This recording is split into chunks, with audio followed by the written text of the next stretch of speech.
జగిత్యాల జిల్లా నుంచి ఇవాళ ప్రధాన వార్తలు ఒకసారి పరిశీలిస్తే జగిత్యాల జిల్లా కేంద్రంలో ఉన్నటువంటి బాలుర మైనార్టీ గురుకుల పాఠశాలలో ఇవాళ ఉదయాన్నే దానికి సంబంధించినటువంటి భవన యజమాని తాళం వేశారు. ఎందుకంటే గత కొద్ది నెలలుగా చెల్లించాల్సినటువంటి బకాయిలు చెల్లించకపోవడం, అద్దెతో పాటు ఇతర అలవెన్స్లు చెల్లించినటువంటి పక్షంలో ఓనరు ఇవాళ తాళం వేశాడు. అయితే ఆ విషయం తెలుసుకున్నటువంటి ఉన్నతాధికారులు తక్షణమే ఆయనతో ఫోన్లో మాట్లాడి పూర్తి స్థాయిలో బిల్లు క్లియరెన్స్ చేస్తామని చెప్పడంతో తిరిగి గురుకుల మైనార్టీ పాఠశాల యథావిధిగా తెరుచుకుంది. అయితే ఒక్కసారి అంటే ఇవాళ పాఠశాల ప్రారంభం కావడంతో విద్యార్థులు కూడా కొద్దిమంది రావడం జరిగింది. అయితే ఈ నేపథ్యంలో తాళం ఉండడాన్ని చూసి అంతా కూడా ఆశ్చర్యపోయారు. మరి మొత్తానికి యాజమాన్యానికి బిల్లు చెల్లిస్తామని ఉన్నతాధికారులు పై అధికారులు చెప్పడంతో తాళం అయితే తీయడం జరిగింది.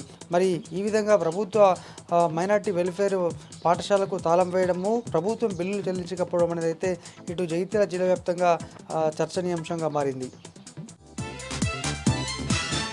ఇక మరొక వార్త, ఐవీఎఫ్ ద్వారా పిల్లల కోసం సంపాదించినటువంటి ఓ ప్రైవేట్ ఆసుపత్రికి రాగా సంబంధిత ఎవరైతే ఉన్నారో ఆమె ఇవాళ ట్రీట్మెంట్ పొందుతూ మృతి చెందింది. దీంతో కుటుంబ సభ్యులైతే ఆందోళన దిగారు. జగిత్యాల జిల్లా కేంద్రంలోని ఓ ఆసుపత్రిలో ఐవీఎఫ్ కోసం రావడం జరిగింది. అయితే అనస్థీసియా మత్తుమందు ఇచ్చిన తర్వాత ఆమె ఒక్కసారిగా తీవ్ర లో బీపీ ఇతర కారణాలతోటి ఆమె అందులోనే పడిపోయింది. అయితే అప్పటికే వైద్యులు పరీక్షలు నిర్వహిస్తున్నప్పటికీ కూడా ఆమె సహకరించకపోవడంతో మృతి చెందింది. మొత్తంగా కుటుంబ సభ్యులు తీవ్ర పెద్ద ఎత్తున కూడా ధర్నా నిర్వహించడంతో అప్పటికప్పుడు యాజమాన్యం మీదే వారికి నష్టపరిహారం కింద ఇస్తామని చెప్పడంతో ఎటువంటి కేసు నమోదు చేయకుండానే వాళ్ళంతా కూడా వెళ్ళిపోయారు.